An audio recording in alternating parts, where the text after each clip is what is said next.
Konteks risiko dalam ISO 31000 adalah kondisi dasar yang wajib dipahami sebelum organisasi mengidentifikasi dan menganalisis risiko, guna memastikan seluruh proses manajemen risiko sejalan dengan tujuan yang ingin dicapai. Dalam menetapkan konteks ini, organisasi harus memetakan faktor internal seperti struktur, budaya kerja, kompetensi, SDM, sistem informasi, kebijakan, dan kemampuan keuangan, sekaligus mengantisipasi faktor eksternal yang dinamis seperti kondisi ekonomi, perkembangan teknologi, perubahan regulasi pemerintah, situasi sosial, hingga ketatnya persaingan bisnis. Selain membedah lingkungan internal dan eksternal, organisasi juga perlu merumuskan secara jelas tujuan utama, ruang lingkup kegiatan yang dianalisis, serta pihak-pihak yang terlibat dalam manajemen risiko.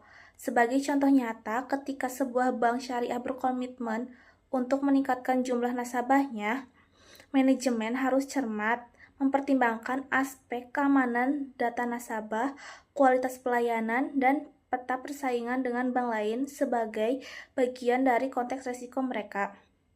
Pada akhirnya, melalui penetapan konteks risiko yang tepat, komprehensif, dan akurat, organisasi akan mampu mengidentifikasi setiap potensi hambatan secara lebih tajam sekaligus menentukan strategi penanganan yang paling efektif dan adaptif.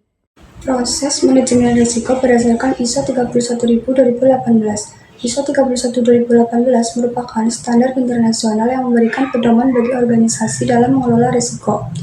Risiko sendiri adalah kemungkinan terjadinya suatu peristiwa yang dapat mempengaruhi pencapaian tujuan organisasi, baik memberikan dampak negatif maupun positif.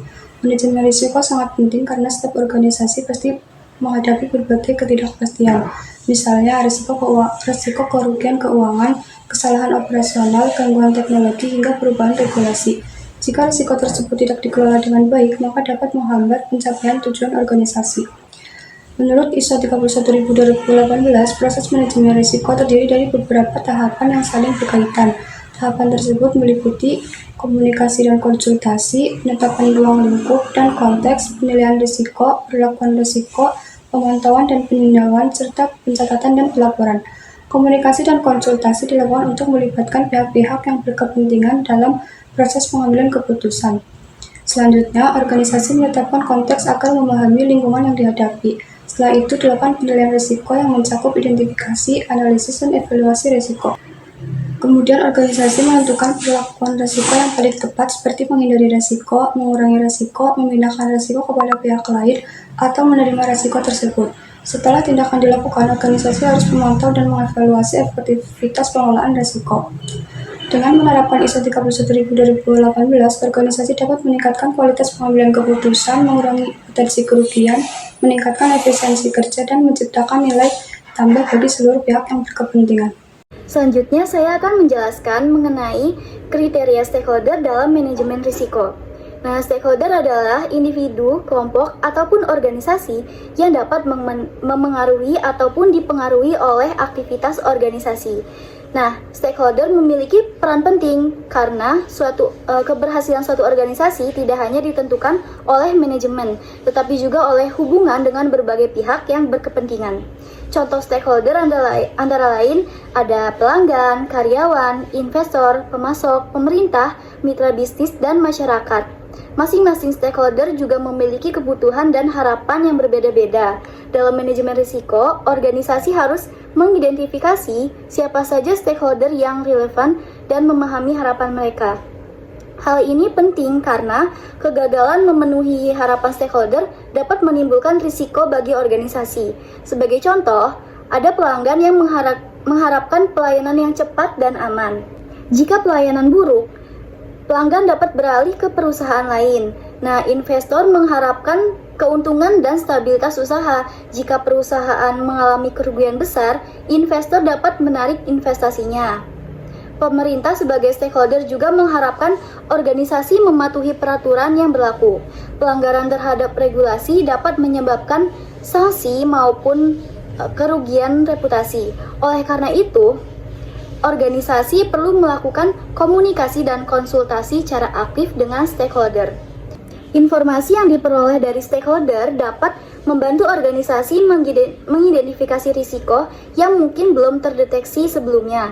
Dalam ISO 31000/2018, keterlibatan stakeholder dianggap sebagai salah satu faktor penting dalam keberhasilan penerapan manajemen risiko. Semakin baik organisasi memahami kebutuhan stakeholder, maka semakin efektif pula pengelolaan risiko yang dilakukan. Demikian penjelasan saya mengenai materi kriteria stakeholder.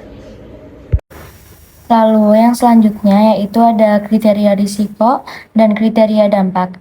Di sini saya akan menjelaskan mengenai kriteria risiko dan kriteria dampak dalam ISO 31000/2018. Jadi kriteria risiko adalah standar atau ukuran yang digunakan organisasi untuk menilai tingkat risiko. Kriteria ini menjadi dasar dalam menentukan apakah suatu risiko dapat diterima atau akan mendapatkan penanganan yang lebih lanjut.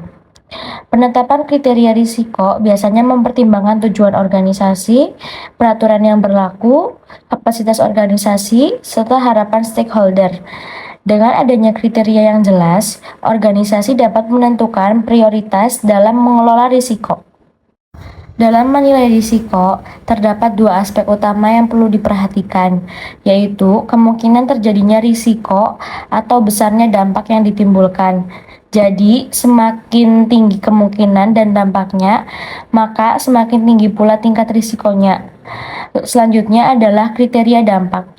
Kriteria dampak digunakan untuk mengukur konsekuensi yang terjadi apabila ada sesuatu yang benar-benar terjadi. Dampak dapat dibedakan menjadi beberapa kategori. Yang pertama yaitu ada dampak finansial, yaitu kerugian yang berkaitan dengan keuangan organisasi. Lalu yang kedua yaitu ada dampak operasional, yaitu gangguan terhadap proses kerja atau pelayanan. Lalu yang ketiga ada dampak reputasi, yaitu menurunnya kepercayaan masyarakat terhadap organisasi. Lalu yang keempat yaitu ada dampak hukum, yaitu munculnya sanksi akibat pelanggaran peraturan. Sebagai contoh, kebocoran data nasabah pada bank dapat menimbulkan kerugian finansial, mengganggu operasional, merusak reputasi bank, dan bahkan menyebabkan sanksi hukum. Oleh karena itu, risiko tersebut harus menjadi prioritas utama untuk ditangani. Dengan menetapkan kriteria risiko dan kriteria dampak secara jelas, organisasi dapat mengambil keputusan yang lebih tepat dalam mengelola risiko dan menjaga keberlangsungan usahanya.